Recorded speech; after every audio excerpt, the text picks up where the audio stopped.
Welcome to the AC 24/7 Top Story Countdown. We'll guide you through the biggest news of the day.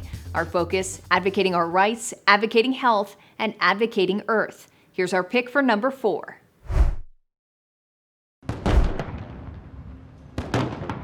A grand entrance fit for a king's first official state visit. King Charles and his wife Camilla, the Queen Consort, welcomed to Germany with a 21-gun salute and a flypast.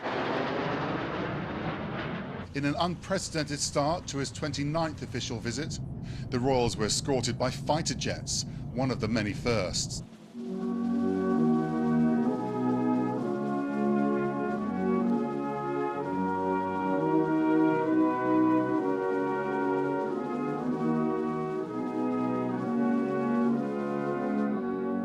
Adding to the sense of history, this was the first full ceremonial welcome for a head of state here at the Brandenburg Gate since the Second World War.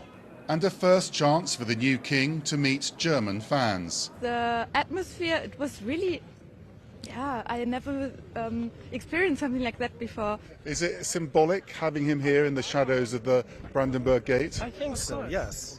I think there's a strong bond between both countries for centuries. And there were 2 world wars, and it's actually great to kind of go together. There's a friendship again. We all know about him when he was Prince of Wales. He did a lot for the environment, which I think is a good thing. And I think we'll have to see what will become of it now that he's king. King Charles's focus on the environment was on the agenda as usual, with a reception focused on green energy and a tree planting ceremony, part of the Green Canopy initiative in memory of his mother, Queen Elizabeth II. The King's visit and state banquet in Berlin is intended to celebrate the UK's relationship with both Germany and France following the postponement of his visit to Paris due to protests. Buckingham Palace says Charles will use this historic trip to highlight the importance of sustainability and community, ideas integral to both nations. TheAdvocateChannel.com looks at the world through the lens of equality and inclusion. Subscribe, like, and share now. AC 24/7's Top Story Countdown continues with our producer's pick for number 3. Thank you. In a story with more twists and turns than any Disney movie, the former Disney-controlled Reedy Creek Improvement District Board pulled a fast one just before Governor Ron DeSantis and his hand-picked board took over.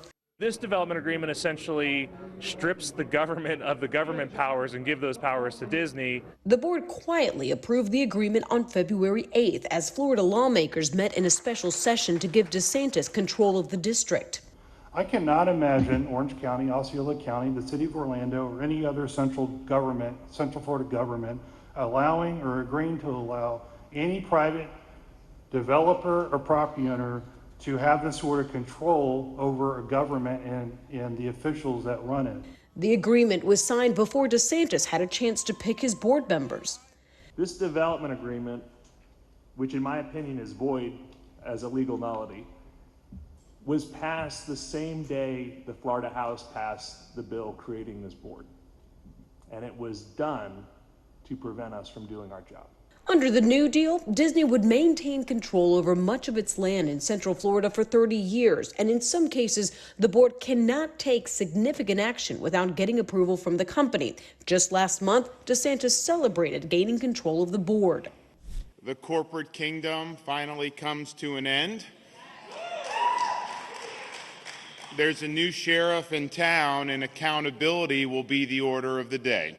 Following a nearly year-long spat between Disney and the governor, it stemmed from Disney speaking out against a Florida bill which DeSantis signed into law restricting certain classroom instruction about sexual orientation and gender identity.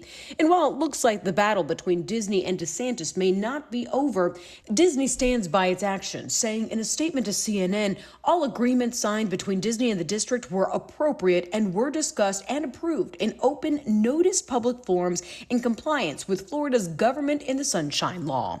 I don't think anyone is trying to degrade the guest experience or the quality of the Walt Disney World Resort. I think what we're trying to do is provide oversight. Like the Advocate channel on Facebook for the best way to get updates on stories that advocate for equality, justice, our rights, and more. AC 24/7 continues with today's top 2 pick. Democratic Senator Joe Manchin of West Virginia wants action on the U.S. debt limit. In an op-ed published by the Wall Street Journal Wednesday night, Manchin wrote that the Biden administration is, quote, determined to pursue an ideological agenda rather than confront the clear and present danger that debts and deficits pose to our nation. If we could get our revenue growth to match our spending growth, then we'd be in a good spot. But right now we're 2 to 3 times that.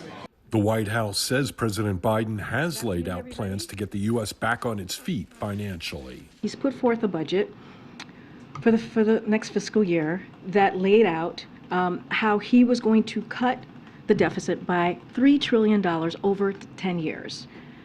And that is showing responsibility, that's showing fiscal responsibility. And the administration is pointing a finger of blame at the GOP for not responding in kind. We have not seen anything from House Republicans. What we have seen and heard are excuses after excuses after excuses. House Republicans are considering holding off on their budget proposals until after the debt ceiling talks are further along, according to a source familiar with the discussions. The person who's dragging their feet, or in my view, not even moving their feet, is the president. Follow the Advocate channel on Twitter and Instagram to stay updated on stories that matter every day. Here's our number 1 story of the day. Take a look. The motive for why 28-year-old Audrey Hale shot and killed 6 people at the Covenant School is still unclear. Nashville Police Chief John Drake spoke to CNN today about the investigation. What we know is the suspect actually went to that school, and as I said once before, that there may be some resentment, but we haven't been able to confirm that. The chief said detectives are still going over a notebook that Hale left behind with writings inside. Authorities believe Hale had weapons training and may have stopped somewhere between leaving home and arriving at the school. According to the chief, Hale did not have problems at the school while a student. The suspect was under doctor's care for an emotional disorder of some type. As of right now, we don't have any indication there was any problems at the school or at home. The chief said detectives believe the parents did not know about the 7 weapons Hale legally owned. The parents felt like she should not own any weapons. She did have 1 weapon that they encouraged her to sell, which she did, so they thought she didn't have any more.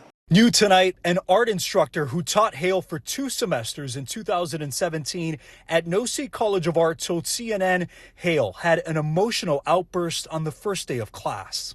During the creation of the password where it asks you for a non-alphanumeric character, meaning a special character, she didn't know what it was asking for, and she got really flustered, and she just turned red, started crying. Maria Colomey said that was the only outburst Hale ever exhibited in class. I just think that Audrey had easier access to guns and rage than she did to compassion or proper mental health care. We're also learning more details about the 6 victims. Tennessee Governor Bill Lee released a video statement saying his wife Maria had a close relationship with one of the victims, Cynthia Peak. Maria woke up this morning without one of her best friends, Cindy Peak. Cindy and Maria and Catherine Kuntz were all teachers at the same school and have been family friends for decades. However, Governor Lee said right now is not the time to discuss and debate policy. There will be a time to talk about the legislation and the budget proposals that we brought forth even this year. And clearly there is more work to do. Thanks for watching the Advocate channel's top stories. We're on Facebook, Twitter, TikTok, and YouTube. Follow, like, and share, or check out advocatechannel.com for even more stories that advocate for you.